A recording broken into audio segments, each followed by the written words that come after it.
ene eye efiada enti Badwam brana aso no Badwam so kase ena me de so woro wo hia me a eya freme anoche waba ajwase wa fensem ne de obetie no bi ene se afutu akwa magana ban se sika ne akade ahodo de bema ena yi ama watima chiro manfo bidin ama wontumi krata no de abetro wondin no wonfa ema wo mosanso ena ekuo bi okeka wo mo ho abom so ede ade hwede ato Ghana mampanyine dem se mpanimfo bo wondin se won kohwe nkoka abato komisa ne ho no wonyi wo emfiri mom shrage fo so wo mu kire mu a waye krado pese woni IGPC nkonwa na omanfo fa ahodie ya wo bra wo ye kire no wo mo etoto eho ensem no wodi ho enkomo were ensem ahodo bi na mbe so mo se Badwam so kase DSTV channel 280 Go TV channel 119 Facebook no Adom TV extra Mr. follow na like me de bibi to hono mo a wa share amaye wo hia me a eya frame anoche wa ba ajwase wa finchire mo no me de to so amawo abato commission de adehwede mu de ato Ghana ban ni mo se wo srada National Identification Authority etwenity ase NIA wo mo etrodi ama Ghana card nipa do no ansa nyanka won Ghana card nyina yesika ene akade ahodo be wose aban no ede ma NIA fo na adwuma no wotumi ye ne yesa be yo manfo ensa be ka won Ghana card and next year wo mu bie moto so wo ye abato mo ma no a Ghana fo do no anya kwanya akire wondi ya hu se nipa bebre omo qualify no mu mi omo ani se ubo no obi di adanse mom se yanim no wadi 8 esa guarantor system nti no obi di adanse mom ti ye sha government so ye wadi ye o sha ehia pa se government mia na ni se sika bia na efo hia ye National Identification Authority Professor Tefa de na pamfo mu hia ebetumi am obi o qualify bi on be register ni bi aban momodian se o de ba mom se be ya ye nyina ye ko register next year obi on register da no okwa ukro Ghana card no de kira Ghana card ne kira se wadi mfie du wotwe anase wunyi mfie du wotwe na wo ye Ghana ni so wo superfe unya Ghana ni so a wo superfe ebra odi di ntro no ho pomponso eto omanfo anim ene wo kire se enipa abato komisa no etumi atwe wundin wonafu adunsia ntam firi bra wo hyase no ahansia aduoson miensa ahanu ene aduoson sia 673,276 ya wo kire se asantemantam ne nkramantam ene ekuradi kan a omanfo atwe wundin kese pa your registration no ye no enra na ye eda etosu 16 the 16th day of the registration exercise na ye wie ye na register nipa 673,276 na your registration na baby ya bedru no eye Ashanti region ni Greater Accra omo na di mu akotene pa we akono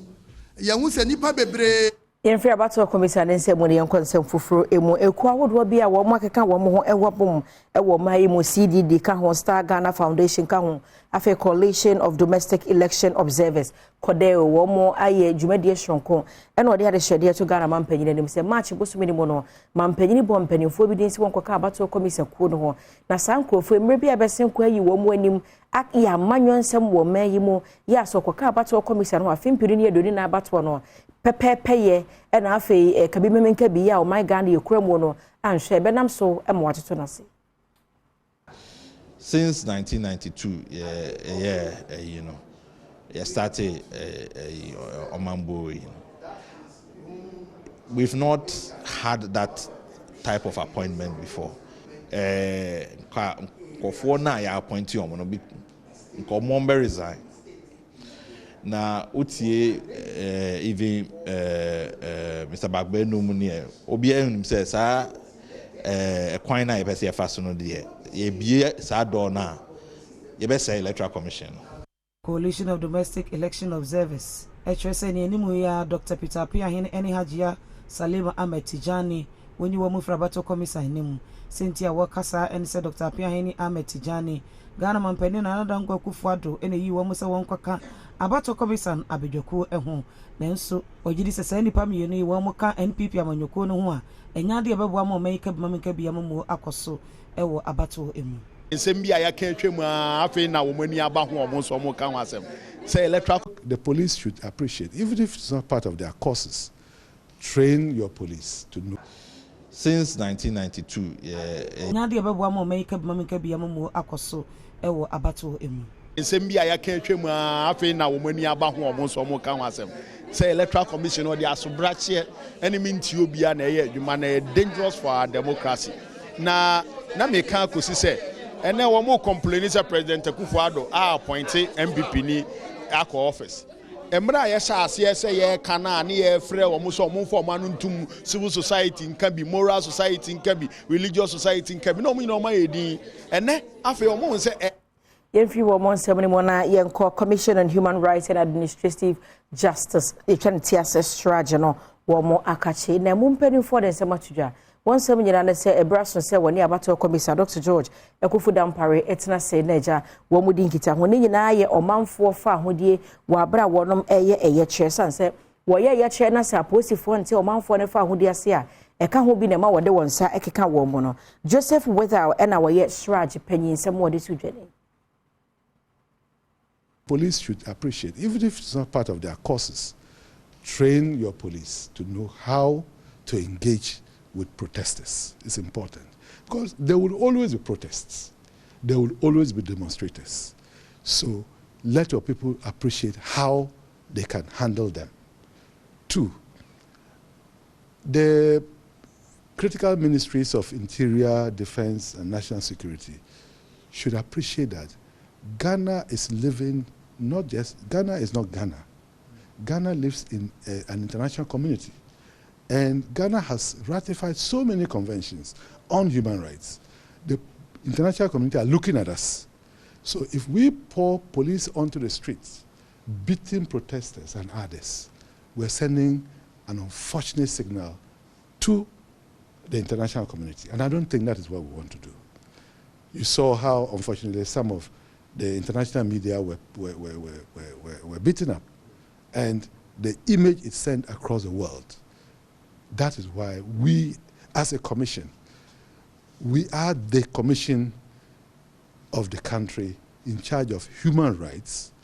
and we have a duty to promote and protect the rights. And so an advisory at this stage is important on the freedom of assembly, protests, and demonstration. But of course, we are open. We are ready to engage with the Shraj boss Korea Joseph Weta was signed to just say aban no ase ne so ade hunu ba ko ya ye ngomashua ho nsem nti ene ho no so opia sika wura ho ene ye won kasa nye nanso omanfo apomode ho nsem so be yanka aban emfansi ni metri so yare sabia hodo ye woso osisi afi nura hodo esefata sabe ya Ghana ni yade a obenya akwanya hwe ne ho yade no ni nyina so aban ma nani enko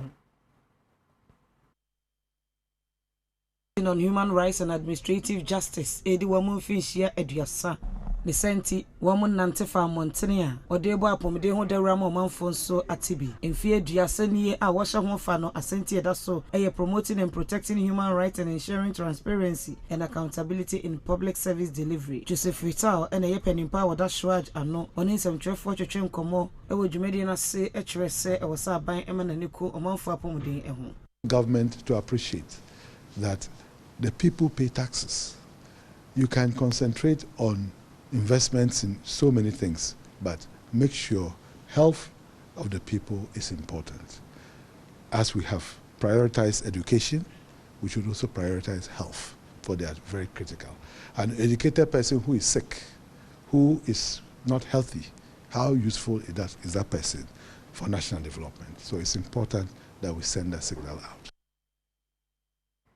Yen free Shraj and Semona, Yanko, Amanuel Semuka, Krawoko, Boase, West Abaton Persuaneswa, or Penny Bako, Dintima, when people among your Kodimo Yakosi Quatain, and what in some to judges, Alan, fair away from your Kodim when a Bebwa Pama, a teacher, your moon, where we are fano, and one brass, Yafe Quamos, so a penny, within a cheapen. Nadia man, none one but to a call penny and to be any kindness, one more dinner chino, and more them why there's so penny I cried, say, or Bebwa man, also be peer one wedge in a baby, or no one will piano where Bassad and say, we near Chitafu, can be no more penny, ya was shed and my ya, what's in it.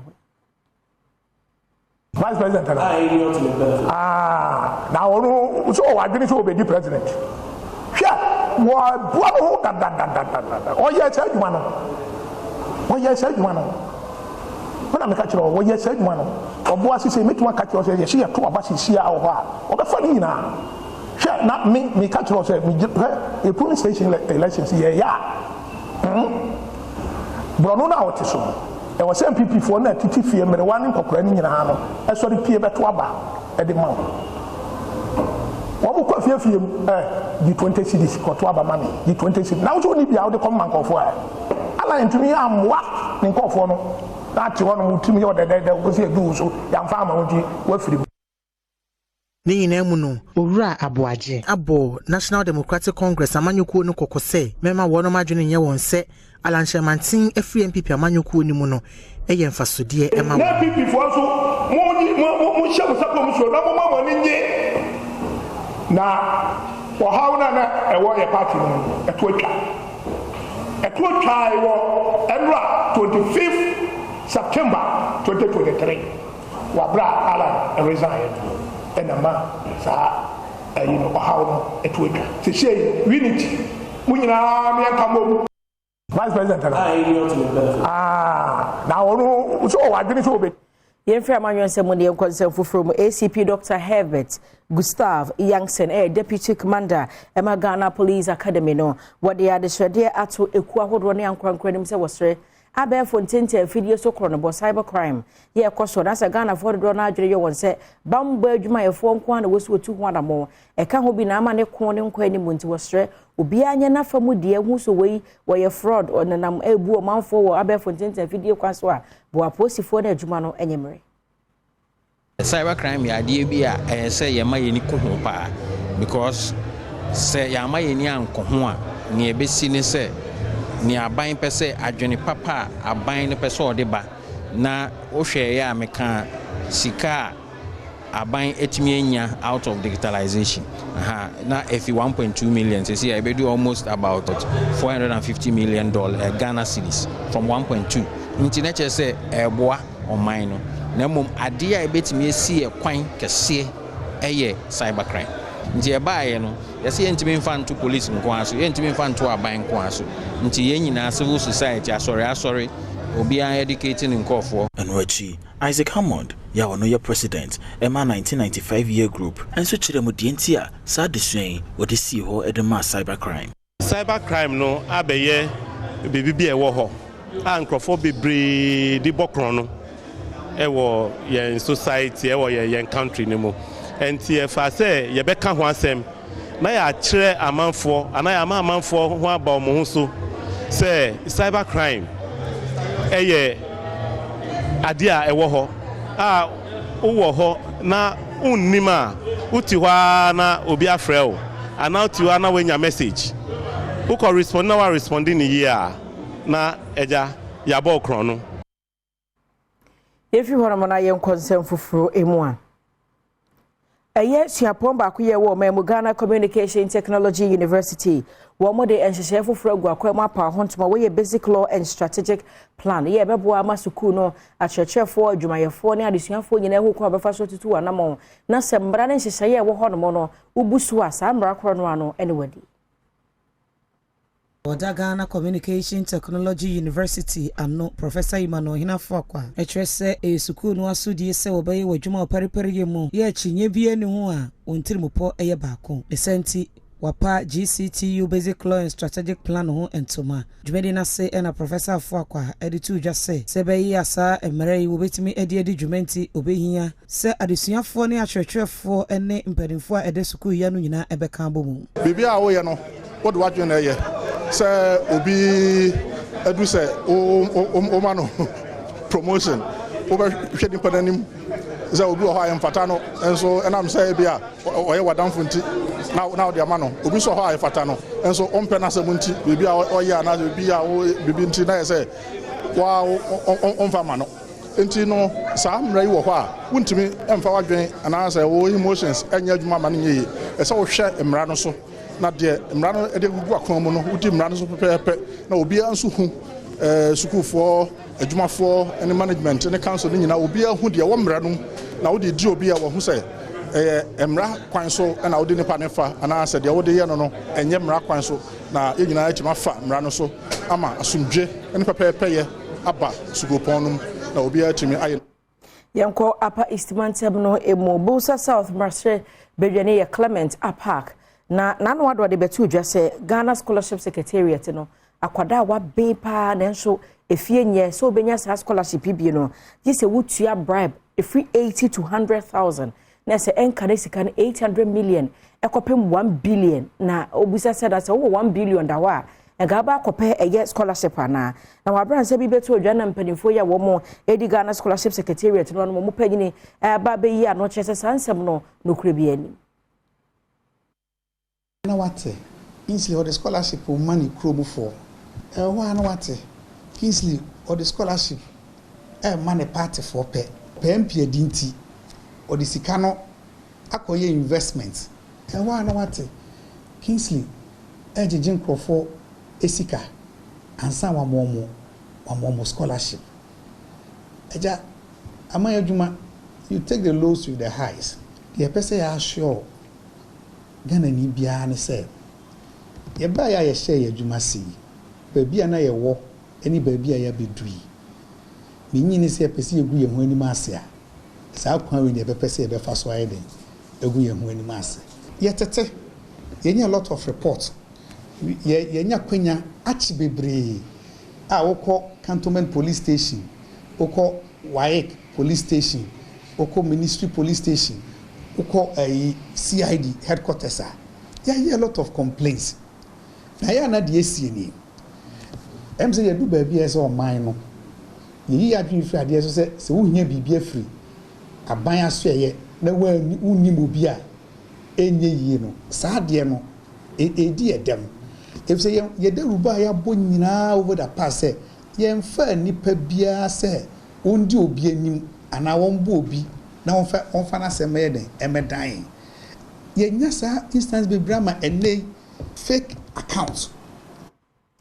ye free ho na ye concern foforo emu a yade bi wo hormo friend say rabies emu bi wo mai mu as wo kawo na say won ko veterinary nko wo mpane a wo saa yade bi otimi de ma wo nipa no a wo ka wo na nkra ene nkraman e wo saa yade bi na eno nti na wo ti mantem Dr. Patrick Akandi Agboji wono na chese wo regional veterinary director wo de adehwede to Ghana ban nim say wo sra de be yanka rabies ho mpane no wo ma nye free se bi obenya bi kura de awo mwa no na wo ka nipa na enya mi se nipa no nso mponya yade ni bia obenya mpane ni bi di amano a ho ka emese ne ko. We are giving a number of vaccination at least for free in OT. So in that it helps us to vaccinate about 4,618 dogs or donkey and cat in the region. So we are praying that the region which should give us. I want the government also to take the vaccination of dogs seriously for free. And wechi Aiko Adade ya wono ya national rabies ambassador enso ni Adom kase twetwe nkomo na wekire se twumadi odehye sui na ho hia paisan se eno bebo nkaye ama Ghana de hye nyina hu no se de se twumadi no ho de horobo no ho sifa ehia. When you go to the hospital they will give you to prevent you getting rabies. Yen subsidize it you give it to your hospital 20 million dollars ya a drone team I be san de we man of act na inquiry. It is important that we set up subsidies, especially for our more less privileged areas. Because these people, they don't have that money to be able to pay for this medication. Yena veterinary for semi so na kasia mde so monopeni fancy DSTV channel 280 Go TV channel 119 Facebook no Adom TV Extra with an X na ye twamusi na ha Adom TV Extra na wa follow abusia wo hia me a freme anoche wa ba address wa me da me ho abada obokra ta pensem mu ye online portals won sam ebeto so